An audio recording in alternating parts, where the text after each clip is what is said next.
জয় জগন্নাথ, জয় বলরাম, জয় সুভদ্রা দেবীর জয়। এবছর আষাঢ় মাসের পূর্ণিমা তিথিতেই অনুষ্ঠিত হবে জগন্নাথ দেবের স্নানযাত্রা। স্নান পূর্ণিমা কবে? 28 নাকি 29শে জুন? পূর্ণিমা তিথি কখন শুরু হবে, কখন শেষ হবে? পূর্ণিমার নিশি পালন ও ব্রতোপবাস কবে পালন করা হবে? সত্যনারায়ণ পুজো, গঙ্গা স্নান ও দানের শুভ সময় কখন থাকবে? এবছর রথযাত্রাই বা কবে পড়েছে? সারা বছর সৌভাগ্য ধরে রাখতে স্নানযাত্রার দিনে অর্থাৎ স্নান পূর্ণিমার দিনে করুন এই কাজগুলো। নমস্কার বন্ধুরা, সামনেই আসতে চলেছে জগন্নাথ দেবের স্নানযাত্রা মহোৎসব। দেব স্নান পূর্ণিমা তিথিতেই পালিত হয় মহাপ্রভু জগন্নাথ দেবের স্নানের উৎসব স্নানযাত্রা। এই দিন শ্রী শ্রী জগন্নাথ দেবের জন্মতিথি। স্নানযাত্রা উপলক্ষে জগন্নাথ দেব, বলরাম দেব, সুভদ্রা দেবী এবং মদনমোহনের বিগ্রহ শোভাযাত্রা সহকারে গর্ভগৃহ থেকে স্নানবেদিতে আনা হয় এবং ভক্তদের দর্শনের অনুমতি দান করা হয়। স্নানযাত্রার দিনে কূপের জল মন্ত্র দ্বারা শুদ্ধ করে 108 কলস জলে বিগ্রহ স্নান করানো হয়। স্নান পর্বের পর গণেশাবেশে সাজানো হয়। এই উৎসবকালে প্রভু জগন্নাথের দর্শন করলে সকল পাপ থেকে মুক্তি পাওয়া যায় বলে বিশ্বাস। স্নানযাত্রার পরে শুরু হয় অনশর।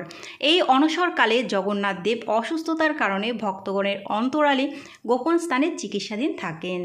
অনশর কাল চলে 15 দিন। 15 দিন পরে জগন্নাথ দেব সুস্থ হয়ে রথে উপবিষ্ট হয়ে অর্থাৎ রথযাত্রার দিন ভক্তদের সামনে আবার দর্শন দেন। চলুন বন্ধুরা, এবার জেনে নেওয়া যাক এবছর স্নান পূর্ণিমা কবে পড়েছে, কোন দিন জগন্নাথ দেবের স্নানযাত্রা অনুষ্ঠিত হবে, পূর্ণিমা তিথি কখন শুরু হবে ও কখন শেষ হবে। আষাঢ় মাসের পূর্ণিমা বা দেব স্নান পূর্ণিমা বা স্নান পূর্ণিমা তিথি শুরু হবে বাংলার 13ই আষাঢ় 1433 বঙ্গাব্দ, ইংরাজির 28শে জুন 2026 সাল রবিবার রাত্রি 2:47 থেকে।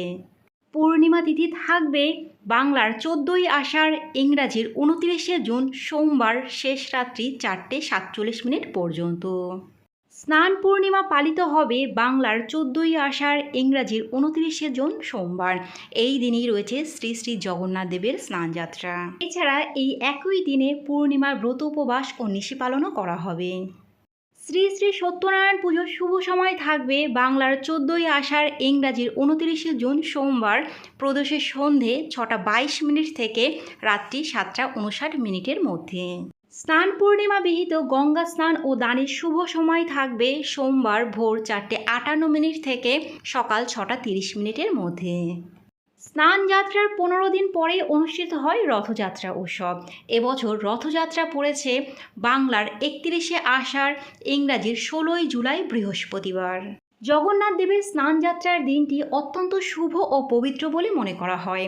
এই দিনে এমন কিছু কাজ রয়েছে যা করলে সারা বছর সৌভাগ্য বজায় থাকে।